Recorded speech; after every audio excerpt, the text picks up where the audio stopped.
Перед началом ремонта хочу показать два небольших бонуса для любителей автомобиля Nissan Juke. Как вы знаете, да, у Nissan Juke, чтобы потереть стекло, дворники нельзя поднять. Вот они мешаются, упираются в капот. То есть вот настолько вы можете поднять. Дальше будет удар, и здесь будет скол. Вот как из этого решения я вышел. Вот показываю. Для этого мы залезаем в салон автомобиля и поворачиваем ключ зажигания включено. Вот загорается. Вынимаем ключ. Вот он вынул. И рукоятку на себя держим брызгать стекло. Видите, происходит? И в таком положении они будут находиться, пока вы не протрете стекло или не вытерете там насухо и так далее. Дальше вы в таком же положении ее обратно ставите, эти дворники. Вот такой секрет есть в Nissan. Дальше, если вы снимаете аккумулятор и у вас стекло не опускается автоматически, когда нажимаете, там опускаться должно стекло, вы удержите секунду этот выключатель вверх и потом вниз удерживаете. И у вас автоматически стекло будет опускаться. Вот такой вот два секрета есть у Nissan. Ну а теперь ремонт сам.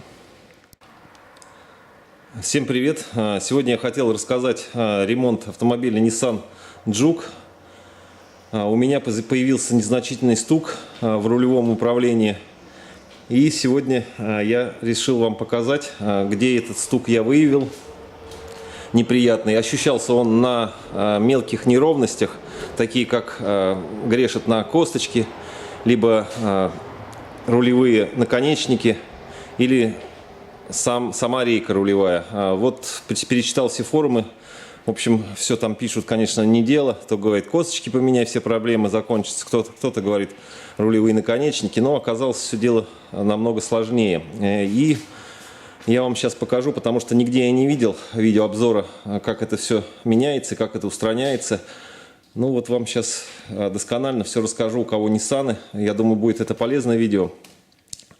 Ну, для начала расскажу, как это ощущается. Можно было и не менять. Некоторые мои знакомые, которые занимаются ремонтом машин, ну, ездили на моем автомобиле, говорят, ничего не слышим. В общем, ездить все нормально, но я вот такой принципиальный, не люблю, чтобы никакого стука не было. У меня все ходовая, вся новая. И вот появился недавно небольшой стук, и покажу вам этот стучок. Сейчас вам покажу для начала, как это проверить. То есть вы, когда едете по прямой, колеса прямо повернуты, вы в руль идет вот такой неприятный, как бы такой стук, такой тык-тык-тык-тык, небольшой. Иногда он проявляется, иногда вообще нормально все. В общем, принцип вот такой вот стук. Он не в руль отдает, а как бы в пассажирскую сторону под ковриком. Сейчас я покажу. В общем, для начала вам нужно снять колесо, поддонкратить автомобиль и поставить на пенечки. Вот так вот, как я это сделал. Вот, для этого потребуется донкрат, ключ баллонный и вот такие деревянные брусочки, чтобы вам подложить. Ну, естественно, под заднее колесо тоже надо подложить, чтобы машина не укатилась. Вот. Дальше мы что видим? Мы видим подвеску переднюю с пассажирской стороны. Визуально осматриваем вот наконечник. То есть для того, чтобы его посмотреть, конечно, можно монтировку вставить, но это, конечно, ничего не даст. В общем, нужно откручивать и смотреть. Но у меня здесь новые наконечники, так что я думаю, что в них дело и не должно быть. Но потом, конечно, я убедился, что действительно не в них дело. Вот, и сейчас я вам покажу, в чем дело. Так, дальше что? Вот так вот стучить. Слышите стук? Вот это стука не должно быть. Для этого мы откручиваем, не откручиваем, а вот здесь вот пассатижами, вот этот вот хомутик. Вот этот вот хомутик. Мы вот так вот зажимаем его и стягиваем вот с этого пыльничка. Сзади, вот там вот здоровый, тоже вот здесь вот можно все пролезть. Вот видите, какое расстояние большое. Здесь очень все удобно. Можно взять отвертку и снять вот этот вот хомутик. Вот я его сделал, снял, вот подцепил его и снял. Дальше мы оттягиваем вот этот вот пыльничек и смотрим первым делом вот это вот соединение, вот это. Желательно это вдвоем делать. Кто-то будет качать рулем, либо подсунуть монтажечку или что-то деревянное и смотреть вот здесь вот зазор. Если здесь шатается, вам повезло. То есть вы можете поменять вот эту тягу короткую. Она стоит 600 рублей. И дальше продолжать ездить. Но у меня дело обошлось намного сложнее. Поэтому я целую неделю мониторил в интернете, ничего не нашел. И мне получится замена вот того пластикового подшипничка, ну как бы втулки. Вот такая втулочка должна быть установлена в рулевую рейку. Номерок вот вы видите на экране. Втулка ниссановская, оригинальная, но не для этого автомобиля, это для Nissan Note или Nissan Tiida. Но они одинаковые, главное, чтобы центральное отверстие совпадало и наружное. Диаметр был нормальный. Вот. А это у меня совпадает. От Nissan Juke вообще такие втулки не продают. Продают либо самодельные, но они тоже хорошие, либо вот такие оригинал, но почему-то от Nissan Note. Хотя она сюда идеально подойдет. В общем, стоимость этой втулки 450 рублей. Качество втулки сейчас вам покажу.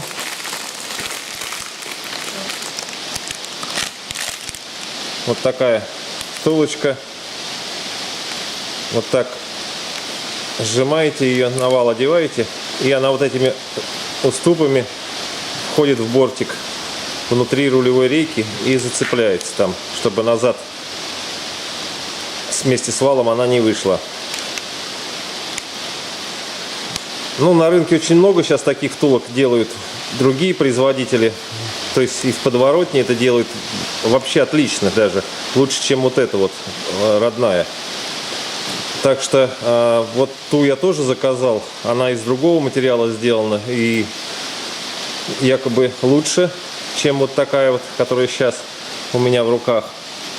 Но она прибудет только в понедельник. Еще раз показываю вам номерок. Вот такая же смазочка идет.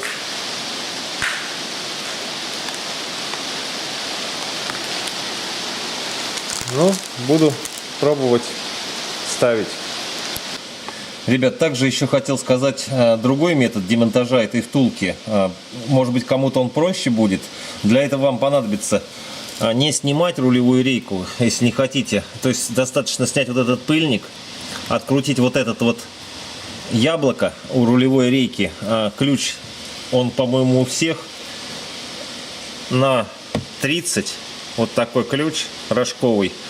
Желательно его обрезать и вот сюда вот приварить головку. Как это будет выглядеть? Вот так вот, ребят. Вот так вот привариваем. А вот здесь отрезаем. Чтобы вот этот вот ключ потом можно было вот так вот насадить. Вот сюда вот. Сейчас вот вам покажу. В принципе, тут можно и этим подлезть, но не особо удобно. Вот так вот одеваете, и просто вам сил не хватит провернуть. Поэтому предлагаю вот следующее. Вот сюда вы привариваете головку, обрезаете ключ и вставляете вот такой вороток. И вот так отсюда вы будете уже его откручивать. В общем, откручиваете вот эту тягу. И дальше мы видим наш сальник. Вот там он.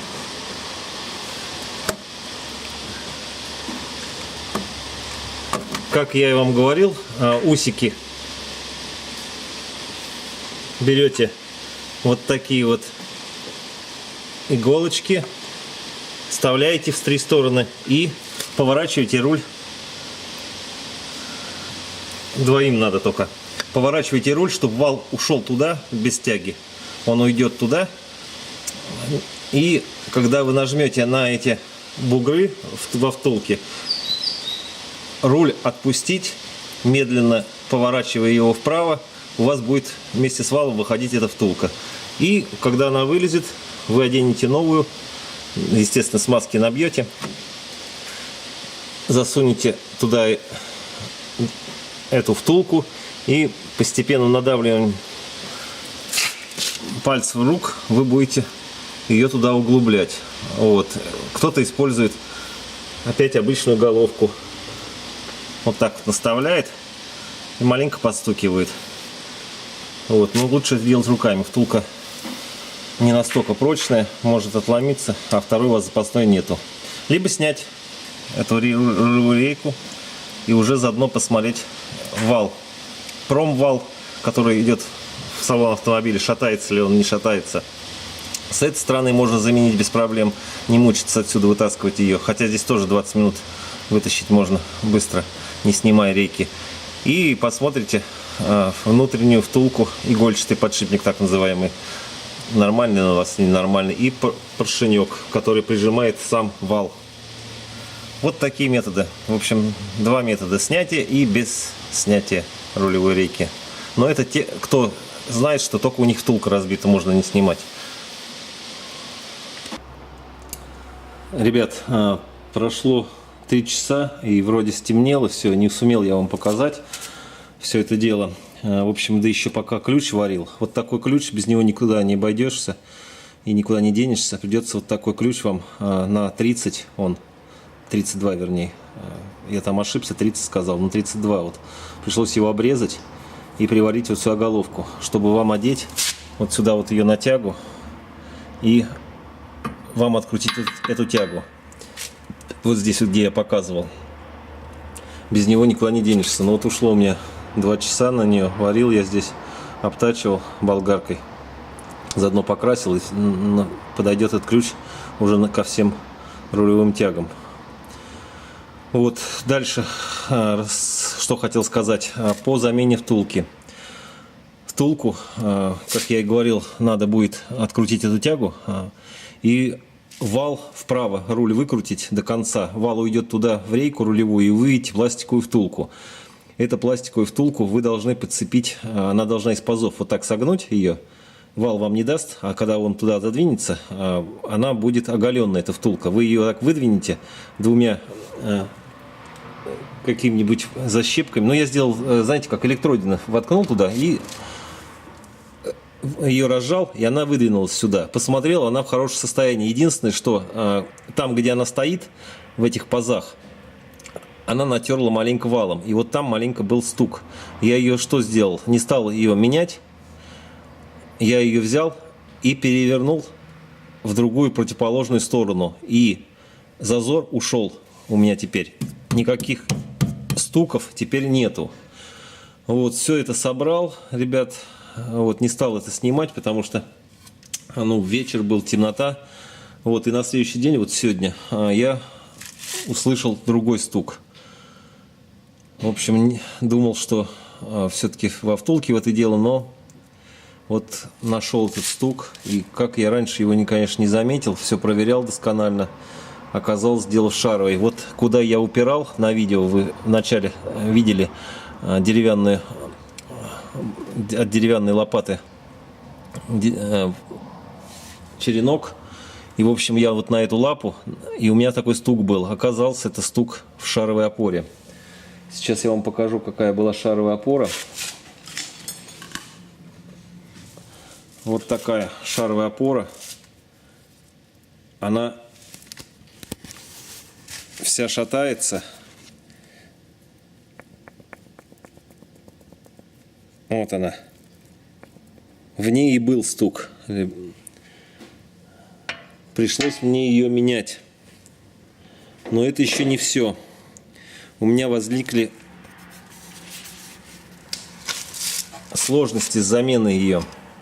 Купить я ее купил быстро. Кстати, Кому интересно, есть ниссановские, их нет в наличии в магазинах, их надо на заказ, она стоит 650 рублей ниссановская, но она точно такая же будет, как вот это оригинал, 650 рублей, не оригинал 350 рублей, но мне посоветовали на форуме поставить шаровую опору от Renault Logan.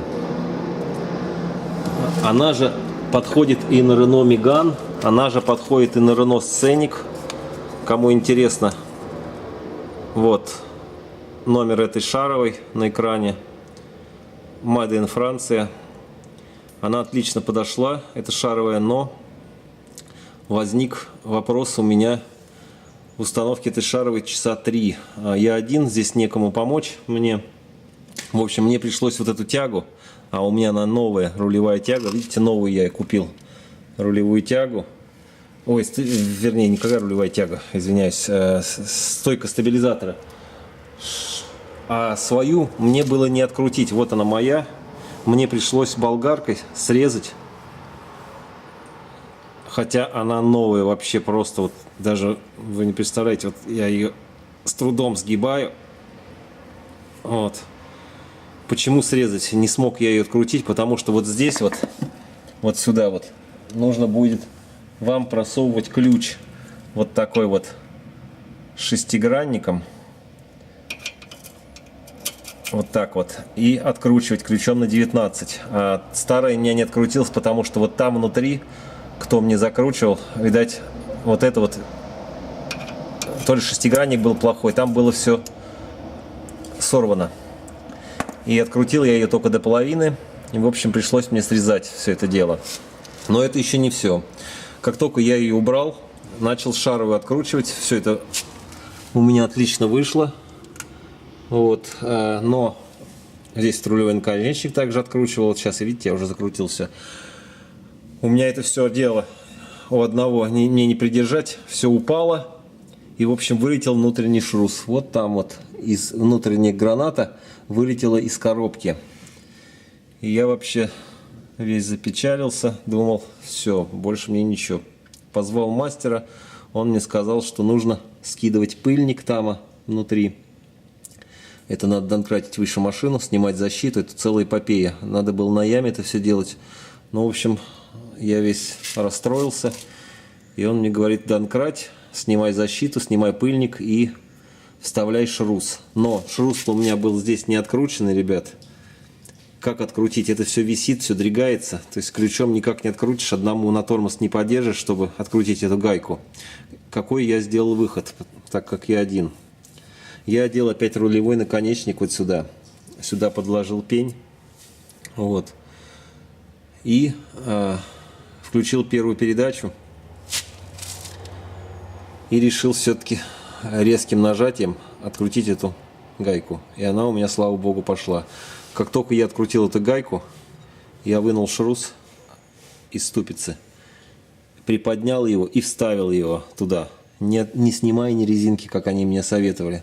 Это целая эпопея там вставлять. Вот такой метод. Не слушайте никого, вот так вот, как я, делаете лучше. И если изначально шаровую меняете, лучше ее сразу ослабить. Мало ли чего не получится шаровые. Просто когда шаровую вытаскиваешь, сразу раз вниз это все падает. Даже осторожно придержать, это надо только вдвоем, блин. Или медленно отодвигать ее. Но я не знал, первый раз я делаю. И она у меня в сторону, и вышел шрус. И я не мог его вообще одеть. Вот часа 3 я здесь мучился. В общем, все это бросил.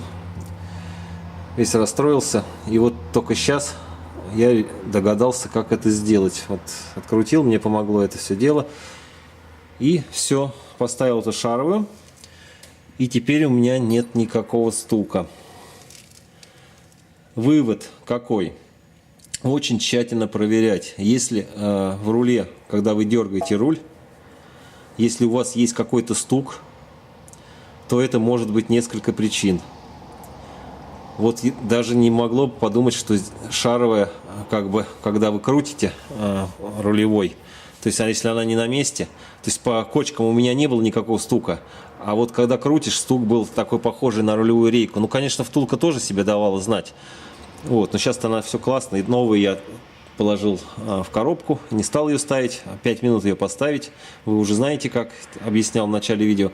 Но вот в шаровой невозможно было проверить ее. Но вот таким методом, типа вот нажимаешь и руку подставляешь под нижнюю часть шаровой. И если вы стук слышите в шаровой, такой небольшой люфт, это все шаровое. И вот сейчас вот я рулем кручу, у меня никаких стуков нету. Так что, когда колесо прикручено, вы ничего не услышите. Нужно разбирать и делать все досконально. И всегда допытываться, если вы видите что-то не в порядке в подвеске, потом будет очень сложно выявить. Вы будете грешить, либо это стойки стабилизатора, либо это втулки стабилизатора, либо это рулевой наконечник, либо это рулевая рейка, либо это сайлент-блоки.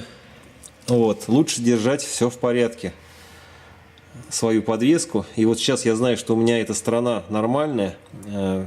Та сторона у меня вообще не стучала. Там новые стойки стабилизатора, втулки также, рулевые наконечники. Почему я исходил из-за того, что у меня рулевые наконечники не стучат? Потому что я знал, что их менял. Хотя могло бы тоже попасться, да, брак. Вот. Но вот видите, я втулку рейки поменял местами. Стук прекратился в рейке. А когда начинаешь опять покачивать рычаг, опять какой-то есть стук. И заметил, что шаровый. Слава богу, что я ее заметил, и в дороге она не вылетела, или что-то там дальше было бы с ней. Ну вот геморрой только по замене. Вот. В общем, цена вопроса 650 рублей, а геморроя на работу лучше это делать, конечно, вдвоем. Все, вот такой у меня сейчас вот здесь вот беспорядок. Вот видите, болгарку я даже взял, здесь вот резал ключ, сварочный аппарат, вот ключ теперь пригодится. И вот шаровый, теперь будете знать.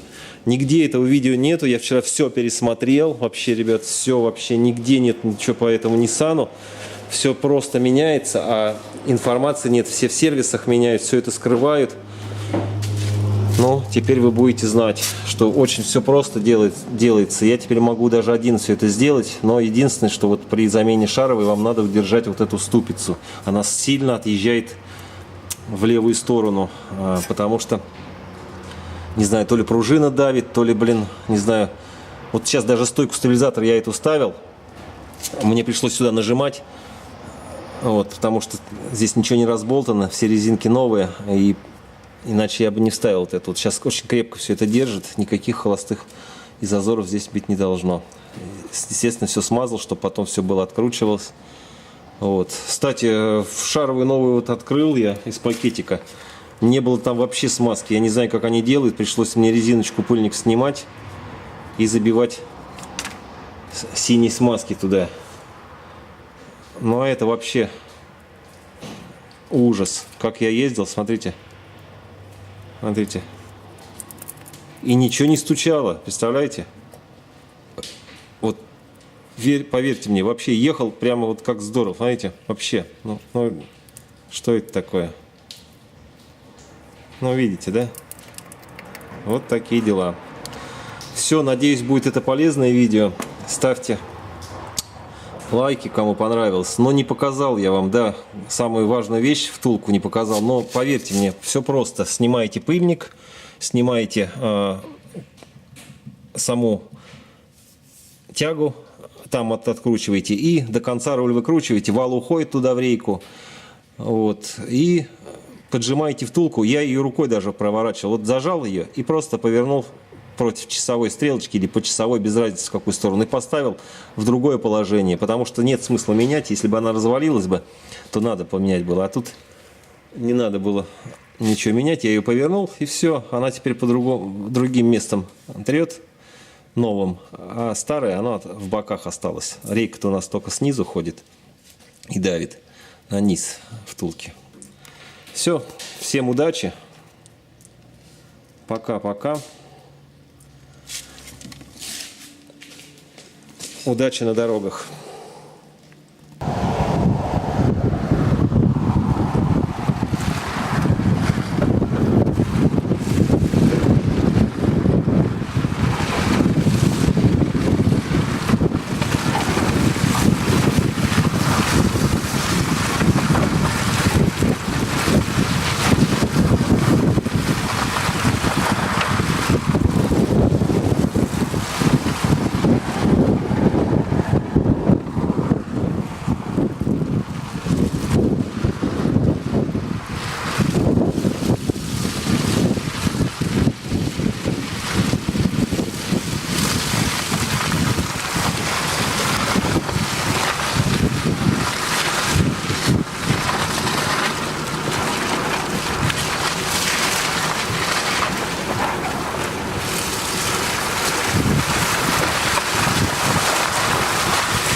Ну вот, проверил я, ничего не стучит, ничего не скрипит, все отлично. Ремонт удался мне успехом.